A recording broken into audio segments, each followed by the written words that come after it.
할렐루야.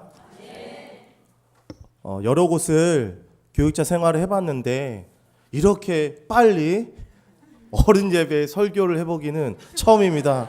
우리 담임 목사님의 크나크신 배려로 정말 오자마자 바로 어른 설교를 웬만하면 안 시켜주시는데 자, 면접을 너무 잘 봐서 그랬나 봅니다. 잠깐 우리 옆에 분들 보고 한번 인사할게요. 옆에 분 한번 바라보세요. 제가 나중에 알게 되겠지만 제일 잘하는 게 레크레이션인데 레크레이션 할 때 제일 먼저 하는 게 뭐냐면 마주보라 그래요. 근데 한국 사람이 제일 못하는 게 뭔지 아세요? 마주보는 거예요. 그래서 마주보라 그러면 이렇게 한다면 쟤들 딱 마주보시고 인사하겠다. 옆에 분 딱 보세요. 아름다우시죠? 자, 옆에 분 저를 따라하세요. 옆에 분 딱 보고 저를 따라하시다. 아름다움이 죄라면 당신은 무기징역입니다. 담임 목사님만 못하고 계세요. 너무 아름다우세요. 제가 지난주에 저희 담임 목사님께서 저를 소개를 너무 잘해주셔서 제가 나갈 때마다 총각 아니냐라는 소리를 너무 많이 들어서 이 교회는 진짜 좋은 교회다. 그리고 나서요 저희 아내는 이제 상대적으로 좀 아줌마 같다는 소리 조금 들었나 봐요. 근데 가자마자 갑자기 안 보이던 운동기구를 꺼내는 거예요. 다이어트를 하겠다고. 중요한 것은 뭐냐면 우리 담임 목사님 그때 말씀하셨어요. 교육자만 잘생긴 사람 뽑는 게 아니라 우리 사랑하는 성도님들도 너무나 잘생기고 아름다우신 것 같습니다. 무엇보다 이 오후 예배까지 참여하셔서 하나님의 은혜를 구하신 우리 성도님의 모습을 볼 때 너무 아름답다는 생각이 듭니다. 오늘 이 오후에는요 하나님의 인도하심이라는 제목을 가지고요 말씀을 전하려 합니다. 한 기독교인이 만든 유머 가운데 이런 것이 있어요. 운전을 하다가 시속 100km로 달리거든 찬송을 부르라. 주 안에 있는 나에게 딴 근심이 있으랴. 시속 110km로 달리거든 찬송을 부르라. 내 주를 가까이 하게 함은 시속 120km 달리거든 찬송을 부르라. 하늘 가는 밝은 길이 내 앞에 있으니 시속 130km 달리거든 찬송을 부르라. 나 이제 왔으니 내 집을 찾아. 여기서 웃지 않으신 분은 둘 중에 하나예요. 하나는 찬송가를 모르시던가 아니면 저처럼 자가형이 없으시거나. 여러분 우리가 인생을 살아갈 때 너무 빨리만 달리는 것은 좋은 것이 아니라는 것입니다. 그럼 때로는 천천히 가야 될 때도 있고요. 때로는 쉬어야 될 때도 있습니다. 그리고 무엇보다 중요한 것은 하나님의 인도하심 받는 인생, 그게 아름다운 인생이라는 것입니다. 전에 몇 년 전에 한 프로그램에서 EBS 프로그램에서 외국인들을 대상으로 한 설문조사 혹은 인터뷰를 했던 내용을 보게 되었어요. 근데 이 외국인들의 눈에 봤을 때는 동양인들이 다 비슷하게 생겼답니다. 한국 사람인지 일본 사람인지 중국 사람인지 그냥 볼 때는 잘 모른다는 거예요. 여러분 우리도 외국인들 보면 저 사람이 스페인 사람인지 이탈리아 사람인지 독일 사람인지 모르잖아요. 우린 둘 중에 하나잖아요. 흑인 아니면 백인. 여러분 그들도 똑같다는 거예요. 이 사람이 정말 한국 사람인지 중국 사람인지 일본 사람인지 모른다는 거예요. 근데 어떤 딱 장소에 딱 가면 이 사람은 누가 봐도 한국 사람이다 라는 것을 알 수 있다는 장소가 있는데 혹시 거기가 어딘지 아세요? 어디요? 식당? 여러분 이게 좀 몇 년 전 일인데 지금 없어졌는데 자판기 앞이라는 거예요. 여러분 다른 사람들은 다른 민족은 자판기에 돈을 넣고 자판기 커피를 누르면 어떻게 합니까? 자판기 종이컵에 나올 때까지 기다려요. 근데 한국 사람은 어떻게 해요? 돈 넣고 누른 다음에는 연 다음에 이게 나오는지 할 때까지 보고 있단 말이에요. 그래서 나오면 이제 딱 먹는단 말이에요. 여러분 그게 대한민국 사람이고 저와 여러분들의 모습이라는 것입니다. 3분이면 컵라면이 있는데 그것을 잊지 못하고 젓가락을 넣어보고 돼지고기는 한 번만 뒤집으면 제일 맛있는데 그것을 못 참아서 여러 번 뒤집는 게 바로 대한민국 사람들의 모습이고요. 저와 여러분들의 모습이라는 것입니다. 여러분 너무 빨리만 달려가지 말자는 거예요. 여러분 우리나라 사람들은요 빨간불이요 빨리 걸어가라는 길인 줄 알고요 빨간만큼 그렇게 빨리 뛰어다닌단 말이에요. 여러분 빨간불은 근데 어떤 신호입니까? 정지하라는 신호예요. 여러분 그래서 많은 사람들이요 바쁜 사람만이 성공한 사람이다, 빨리 가는 사람이지 위대한 사람이라고 생각하는데 그렇지 않다는 것입니다. 여러분 우리는 무엇보다 하나님의 인도하심을 받는 인생을 살아야 된다는 것입니다. 여러분 그런데 우리 믿음의 사람들이 그렇지 못할 때가 너무나 많이 있다는 거예요. 그리고 우리가 실수할 때가 어떨 때냐면 하나님보다 앞서갈 때가 너무나 많이 있다는 것입니다. 하나님의 때를 기다리지 못할 때가 너무나 많이 있다는 거예요. 출애굽기 2장 말씀을 보시면 이제 모세가 어느 정도 성인이 돼서 자신의 민족에 대한 민족애가 생기게 되었어요. 사르는 밖에 이렇게 나갔습니다. 근데 딱 보니까 애굽 사람이 자기 동족인 히브리 사람을 괴롭히는 거예요. 학대하는 거예요. 그것을 딱 보니까 너무 화가 났어요. 그래서 좌우를 둘러본 다음에 본 사람이 없으니까 어떻게 했을까요? 죽여버렸단 말이에요. 죽여서 땅에 파묻어 버렸습니다. 그리고 아무 일도 없다는 시 다음 날이 되었어요. 그래서 일어나서 또 다시 한번 시차를 나갔습니다. 근데 이번에는요, 동족끼리 싸우는 거예요.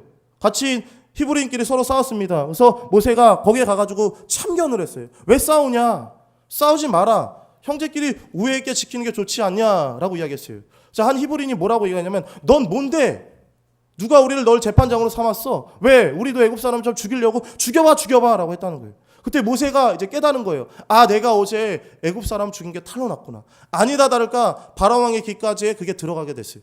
바로 왕이 모세를 죽이려고 해서 모세가 도피자로 가서 미디안으로 도망가겠습니다. 여러분, 미디안으로 도망간 모세의 이 행동을 통해 우리에게 주는 교훈이 있어요. 그것이 무엇이냐면 하나님의 때를 기다릴 줄 알아야 된다는 거예요. 오늘 본문 말씀을 통해서 이야기하냐면 하나님의 인도하심을 받아야 된다는 것입니다. 하나님보다 앞서가면 안 된다는 거예요. 그게 오늘 본문 말씀이 주는 저와 여러분들의 교훈이라는 것입니다. 여러분, 우리 모두 구원받은 사람이죠? 아멘이시죠? 여러분, 구원받은 사람에게 있어서 가장 큰 행복이 무엇일까요? 저는 하나님과 동행하는 삶, 하나님의 인도하심을 받는 삶, 그것이 구원받은 사람의 가장 큰 축복이라고 생각하는 사람 중에 하나입니다. 여러분, 이 구약에서 이 하나님의 인도하심을 가장 극적으로 보여주는 장면이 오늘 저희가 함께 읽은 본문 말씀의 내용이에요. 구름 기둥과 불 기둥으로 이스라엘 백성들이 인도하셨던 그 모습이 가장 극적인 모습이라는 것입니다. 하나님은 광야길을 방황하는 이스라엘 백성들을 구름 기둥과 불 기둥으로 인도하셨습니다. 오늘도 저와 여러분을 인도하고 계세요. 그럼 여러분, 하나님께서 우리를 인도하시는 목적이 무엇일까요? 오늘 이 오후에는 그것을 함께 알아보며 은혜를 나누는 시간이 되었으면 좋겠습니다. 첫째입니다. 하나님의 인도하심의 목표는 훈련에 있다는 거예요. 뭐에 있다고요? 훈련에 있다는 것입니다. 여러분, 때로 우리가 인생을 살다 보면 가깝고 빠른 길이 있고 때로는 멀고 돌아가는 길이 있어요. 많은 사람들이 이 가까운 길을 선호합니다. 그런데 하나님께서 어찌된 일인지 이 가까운 길이 아닌 멀고 험한 길을 우리에게 인도할 때가 있어요. 자꾸 그럴거로 우리를 몰아넣을 때가 있습니다. 그럼 하나님께서 왜 그러실까요? 정답부터 먼저 말씀드리면 하나님이 우리를 훈련시키시려고, 훈련시켜서 하나님의 나라와 영광을 위해 아름답게 쓰이게 하시려고 저와 여러분에게 광야길로 인도할 때가 있다는 것입니다. 우리는 이스라엘 백성들의 출애굽 여정을 통해 우리는 그것을 알게 돼요. 특별히 우리는 오늘 본문 말씀을 통해 세 가지의 중요 지점을 보게 됩니다. 우리 20절 말씀 같이 한번 읽어보겠습니다. 20절 말씀 읽겠습니다. 시작. 그들이 숫곳에서 발행하여 광야 끝 에담의 장막을 치니. 아멘. 20절 말씀을 보시면요, 이 숫곳과 에담이라는 곳이 나와요. 이스라엘 백성들이 이 숫곳이라는 곳을 오기 전에 왔던 곳이 있을 거 아니에요. 그곳이 어디냐면 라암셋이라는 곳입니다. 이 라암셋이라는 곳, 이 라암셋이라는 곳을 거쳐 숫곳을 지나 에담을 거쳐서 이제 이스라엘 백성들의 출애굽 여정이 시작되는데, 우리가 특별히 이 라암셋이라는 것을 보게 되는 첫 장면이 어디에 나오냐면 출애굽기 1장 11절 말씀에 나오는데 같이 한번 찾아서 읽어보실까요? 자, 출애굽기 1장 11절 말씀 우리 같이 한번 찾아서 읽어보겠습니다. 한번 읽어볼게요. 자, 한번 찾으셨으면 읽어보겠습니다. 1장 11절 읽겠습니다. 시작. 그들을 위해 세우고 그들에게 무거운 짐을 씌워 괴롭게 하여 그들로 바로를 위하여 북고성 비돔과 라암셋을 건축하게 하니라. 아멘. 요셉이 죽은 후 이제 요셉을 알지 못하는 바로 왕이 그 다음부터 이스라엘 백성들을 학대하기 시작했습니다. 이스라엘 백성들을 노예로 부르기 시작했어요. 그래서 그들에게 큰 곤욕으로 성을 짓게 하는데 그게 뭐냐면 바로 라암셋과 비돔이라는 곳이에요. 그래서 여러분, 이스라엘 백성들에게 있어서 이 라암셋이라는 곳은 죽도록 고생만 했던 장소라는 거예요. 노예로 죽도록 고생만 했던 장소가 어디냐면 바로 라암셋이라는 장소였습니다. 근데 어떻게 됐어요? 그곳에서 이제 자유함을 얻어서 하나님께서 예비하신 이제 가나안 땅으로 들어가게 되었다는 것입니다. 이제 그들은 더 이상 노예가 아니었어요. 그들은 자유인이 되어서 하나님께서 예비하신 땅으로 가게 되었다는 것입니다. 그럼 이 장면을 오늘 살아가는 저와 여러분들에게 적용을 하면 죄의 노예일 수밖에 없는 저와 여러분들을, 죽음의 고통으로부터 허구적거릴 수 없는 저와 여러분들을 예수 그리스도에서 구원하셔서 영원한 천국을 향해 달려나가는 여정이 되는 것, 구원의 사역, 구원의 여정이 바로 이것의 그림자의 모습이라는 것입니다. 여러분, 이제 이스라엘 백성들은요, 라암셋을 출발하여 숫곳이라는 곳에 이르게 됩니다. 여러분, 근데요, 당시에요, 이 이스라엘 백성들이 이 애굽에서 나와서 이 가나안 땅으로 들어가는 길에는요, 크게 두 가지가 있었어요. 근데 가장 좋은 길은 뭐였냐면 이 해안 도로를 따라서 가는 길이 있었어요. 지중 해안을 따라서. 소위 왕의 도로라고 해서 이것은 장애물만 없으면, 거칠 것이 없으면 보름, 길게는 한 달이면 들어갈 수 있는 그런 길이었어요. 근데 하나님께서 어찌된 일인지 이렇게 길을 해서 가는 것이 아니라 숫곳을 와서 에담을 거쳐 홍해를 거쳐 시내산으로 내려와서 다시 올라가게 하는 먼 길로 이들을 인도했다는 거예요. 왜 그랬을까요? 우리가 다 내비게이션 찍을 때 어떻게 찍고 가세요? 최단거리 찍고 가잖아요. 근데 굳이 하나님께서 왜 그들이 이렇게 멀게 돌아가게 했냐면 17절 말씀에 그 이유가 나옵니다. 우리 본문 17절 말씀 같이 한번 읽어보겠습니다. 자, 17절 말씀 한번 읽어볼게요. 13장 17절 말씀 읽겠습니다. 시작. 바로가 백성을 보낸 후에 블레셋 사람의 땅의 길은 가까울지라도 하나님이 그들을 그 길로 인도하지 아니하셨으니 이는 하나님이 말씀하시기를 이 백성이 전쟁을 보면 뉘우쳐 애굽으로 돌아갈까 하였음이니라. 아멘. 뭐라고 말씀하세요? 이쪽 길로 가면은요, 반드시요 블레셋 족속을 만나야 된다는 거예요. 그럼 여러분, 어떤 일이 일어날까요? 자신의 땅에 지나가는데 그래 너 잘 가라, 편하게 갈 사람이 있겠냐는 거예요. 너 우리 땅 왜 들어왔어 하면 뭐가 일어날까요? 전쟁이 일어나게 된다는 거예요. 여러분, 전쟁이 일어나게 되면 이스라엘 백성들이 어떨까요? 피곤해지잖아요. 힘들잖아요. 지금까지 노예 생활에서 전쟁이라는 것을 해본 게 없는데 전쟁하면 무슨 생각이 들까요? 아, 나 이제 죽겠다. 나 망했다. 다시 애굽으로 돌아가야지라는 생각이 들을 수가 있다는 거예요. 쉽게 말하면 힘든 일이 일어나게 된다는 것입니다. 하나님께서 그것을 아셨어요. 이스라엘 백성들은 아직 전쟁을 치를 준비가 안 됐고 전쟁에서 승리할 수 있는 요건이 안 됐다는 것을 주님께서 알고 계셨어요. 그래서 그들을 이 해안도로를 따라가는 길이 아니라 돌아가는 길로 그들을 인도하셨다는 것입니다. 사랑하는 성도님 여러분, 하나님께서는요, 우리가 시험을 감당할 준비가 되지 않았을 때는 절대 시험을 주지 않으신다는 거예요. 고린도전서 10장 13절 말씀 읽어드립니다. 사람이 감당할 시험 밖에는 너희에게 당한 것이 없나니 오직 하나님은 미쁘시사 너희가 감당치 못할 시험 당할 즈음에 또한 피할 길을 내사 너희로 능히 감당하게 하시니라. 아멘. 여러분 보세요. 이제 이스라엘 백성들이 라암셋에서 어느 곳으로 왔다고요? 숫곳이라는 곳으로 왔다는 거예요. 여러분, 이 숫곳이라는 곳의 지름에 이름이 있겠죠. 이름의 뜻이 뭐냐면, 이 뜻이 뭐냐면 장막, 쉴 곳이라는 거예요. 그러니까 정말 그 땅에 딱 가면 나무가 엄청 많았어요. 풀도 많았고요. 그리고 그게 바닷가가 있어가지고요, 해안가라서 너무나 시기 적격인 곳이었다고 성경학자들은 이야기합니다. 하나님께서 그들에게 처음에 쉼을 주셨다는 거예요. 아직 너네 전쟁할 준비 안 됐어. 아직 훈련할 준비 안 됐어. 이제 앞으로 훈련할 거니까 처음에는 쉬어라 라고 그들을 쉴 만한 곳으로 하나님께서 인도하셨다는 것입니다. 광야의 힘든 여정 가운데 먼저 하나님께서 무엇을 주셨냐면 쉼을 주셨다는 거예요. 여러분, 시편 23편 2절 말씀입니다. 그가 나를 푸른 초장에 누이시며 쉴만한 물가로 인도하시는도다. 아멘. 여러분, 선한 목자 되시는 우리 주님은 우리를 어디로 인도하시냐면 푸른 초장과 쉴만한 물가로 인도하신다는 거예요. 여러분, 성경에서 흔히 우리 하나님 예수님을 목자로 표현하죠. 우리를 뭐로 표현할까요? 양으로 표현합니다. 양으로. 네, 여러분, 양이라는 동물에겐 특징이 있어요. 어떤 특징이 있냐면요, 양은요 절대 두렵거나 배가 고프면요 눕지를 않는다는 거예요. 배고픔이 해결돼야만이, 두려운 문제가 해결돼야만이 누울 수 있다는 거예요. 근데 오늘 성경은 뭐라고 하십니까? 그가 나를 푸른 초장과 쉴만한 물가에 누이신다는 거예요. 이게 무슨 말씀일까요? 모든 두려움의 문제를 예수 그리스도가 해결하시다는 거예요. 여러분, 우리가 주님을 믿으면 주님이 주시는 그 풀을 얻고 우리가 배부름으로 평안을 얻을 수 있다는 것입니다. 여러분, 하나님의 인도하심 받은 인생만이 그런 쉼을 얻을 수 있다는 것입니다. 그렇기 때문에 우리는 하나님의 인도하심 받는 인생으로 살아가야 된다는 것입니다. 여러분, 이제 이스라엘 백성들은요 숫곳을 지나서 에담이라는 곳으로 왔어요. 근데 이 에담이라는 곳은요, 이 애굽에서 볼 때는 거의 땅의 끝이에요. 그래서 땅의 끝이라는 표현이 나오는데요, 이 에담이라는 지명에도 뜻이 있습니다. 뜻이 무엇이냐면 성루라는 뜻이 있어요. 성루라는 뜻. 이 성루라는 것은 무엇이냐면요, 당시에 사극 같은 거 보시면 적들이 침략하는 것을 막기 위해 세워놓은 게 뭘까요? 성벽 같은 거를 세워놔요. 성벽 같은 거. 그렇죠? 보시죠? 근데 성벽 같은 걸 세워놓으면 거기에서 이제 보초병이 서 있습니다. 적들이 들어오는지 안 오는지 보초병이 봐야 될 거 아니에요. 근데 그 보초병들이 서서 있는 곳을 다락방으로 만들어놔요. 그게 어디냐면 성루라는 거예요. 그래서 여러분, 전쟁이 일어나면 가장 치열하게 먼저 전쟁이 벌어지는 곳이 어디냐면 성루라는 거예요. 파수꾼을 죽여야지, 정착병을 죽여야지 사람이 편하게 저성을 첨락할 수 있잖아요. 그렇기 때문에 지금 이스라엘 백성들이 에담이라는 곳으로 왔다는 이유는 무엇이냐면 이제 그들에게 본격적인 훈련이 시작되었다는 것입니다. 저 여러분들도 예면 본격적인 훈련이 이제 시작된다는 거예요.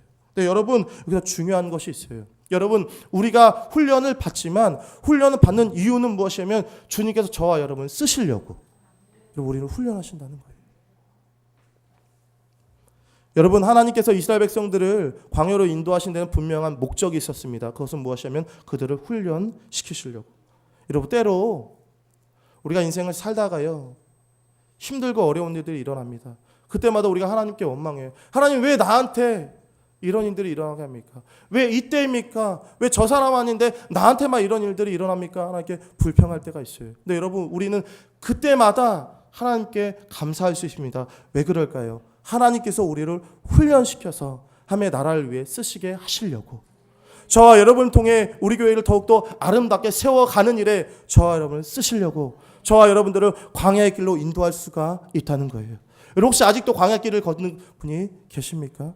아직도 힘든 일이 있으세요? 그다음 하나님께 감사하시길 바랍니다. 왜냐하면 하나님께서 여러분을 쓰시려고 그 길로 인도하신다는 거예요. 여러분, 오늘도요, 하나님의 훈련은 계속되고 있습니다. 이 훈련에 합격점을 받으며 찬양하며 나아가는 저와 여러분 되기를 주님의 이름으로 축원합니다.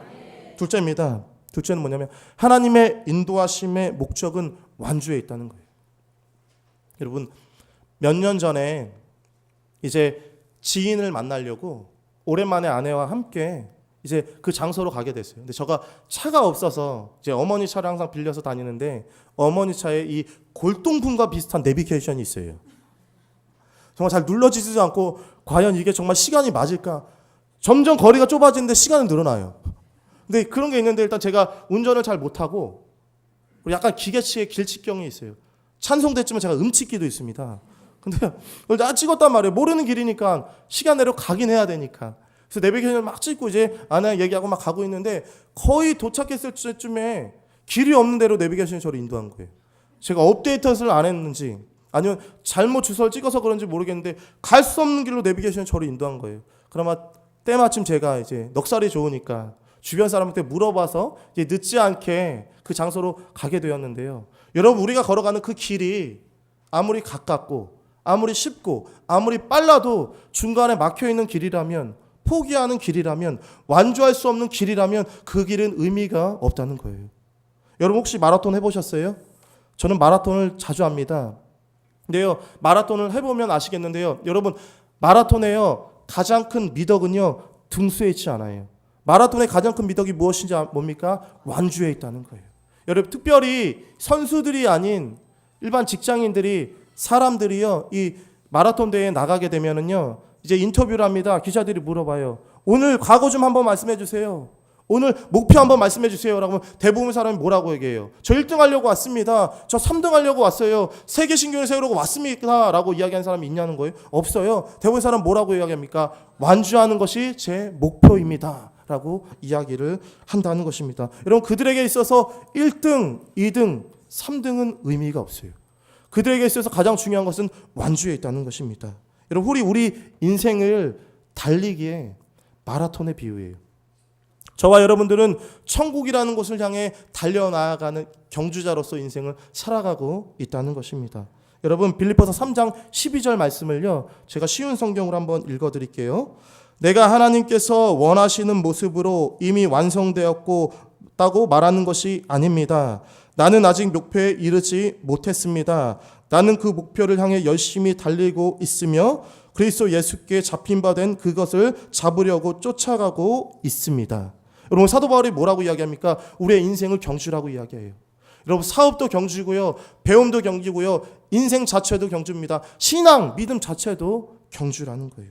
그러게 여러분, 우리는요 끝까지 인내하며 이 믿음의 경주를 완주해야 되는 것입니다. 하나님의 인도하심을 받은 인생만이 완주할 수가 있다는 거예요. 여러분, 아무리 빨리 달리고 아무리 잘 달려도 중간에 포기해버리면 그게 의미가 없다는 거예요. 여러분, 실컷 잘했다가 믿음 생활 마지막에 죽기 전에 나 예수 안 믿는다 라고 부정하면 그 사람은 천국에 갈 수 없다는 거예요. 그렇기 때문에 완주라는 것이 무엇보다 중요하다는 것입니다. 전에 교회에서요 한 권사님이 계셨는데, 권사님이 새벽마다 나오면서 봉헌하셨어요. 그럼 제가 이제 기도 제목을 이렇게 저희는 그때는 읽어드리진 않고 봤는데요, 그 권사님의 기도 제목 가운데 항상 변하지 않고 있었던 것이 있어요. 그게 무엇이냐면 끝까지 믿음 지키게 하여 주옵소서. 새벽 기도든 특별 예배든 철야 기도든 수요 예배든 언제 때마다 봉헌하시면서 기도 제목을 쓰시는데 다른 기도 제목은 다 바뀌는데요, 이것은 바뀌지 않았어요. 끝까지 믿음 지키게 하여 주옵소서. 그럼 제가 그것을 볼 때마다 큰 은혜를 받았어요. 그분이 나이가 많으셔서 이제 80세가 거의 다 되셨는데요, 80세가 되셨으면 편하게 신앙생활 하고 싶으실 텐데 끝까지 치열하게 신앙생활 하시려고 하는구나. 나도 목사인데 더 열심히 해야겠다. 여러분, 끝까지 믿음 지키라는 그 마음 하나님께서 안 받으셨겠냐는 거예요. 저는 받았을 거라고 생각합니다. 여러분, 오늘 이스라엘 백성들의 출애굽 여정을 한번 보세요. 하나님께서 왜 그들을 가깝고 빠른 길이 아니라 멀고 돌아간 길로 인도해 갔을까요? 왜냐하면 그 길이 완주하는 길이기 때문에. 여러분, 그렇기 때문에 우리는 힘들고 어렵고 돌아가는 길이라도 그런 일이 있을 때마다 우리는 하나님께 이렇게 고백해야 됩니다. 하나님께서 나에게 가장 좋은 길로 예비하셨다. 이 길이 최선의 길이다. 이 길이 가장 좋은 길이다. 나는 이 길로 갈 때 완주할 수 있다. 그런 믿음을 갖고 사셔야 되는 거예요. 여러분, 더불어서요, 오늘 저와 여러분들 있는 이 자리가, 이 교회가 하나님께서 저와 여러분에게 준 가장 좋은 교회라고 믿으시길 바랍니다. 여러분, 저 그 믿음 가지고 이 교회에 왔고요, 그렇게 섬기고 여러분들 섬기려고 원하고요, 담임 목사님 섬기려고 원합니다. 여러분, 우리가 그런 믿음 갖고 살자는 거예요. 여러분, 끝까지 믿음의 여정을 잘 완수해서 주님께 칭찬받는 삶을 살아가는 저와 여러분 되기를 주님의 이름으로 소망합니다. 하나만 더 보겠습니다. 셋째예요, 하나님의 인도하심의 의도는 무엇이냐면 언약 성취에 있다는 거예요. 다른 말로 하면 약속을 이루신다는 겁니다. 하나님이 이스라엘 백성들에게 그렇게 돌아가는 길로 인도하신 이유가 있었어요. 그것은 무엇이냐면 그것이 언약을 성취하는 길이었다는 거예요. 여기 출애굽기 3장 말씀을 보시면요, 하나님께서 떨기나무에서 모세를 부르십니다. 모세에게 소명을 줘요. 사명을 줍니다. 어떤 사명을 줄까요? 이스라엘 백성들 끄집어내서 가나안 땅으로 들어가게 하는 그 사명을 줘요. 근데 그때 하나님께서 모세에게 이렇게 말씀하십니다. 출애굽기 3장 12절 말씀 우리 한번 찾아보겠습니다. 출애굽기 3장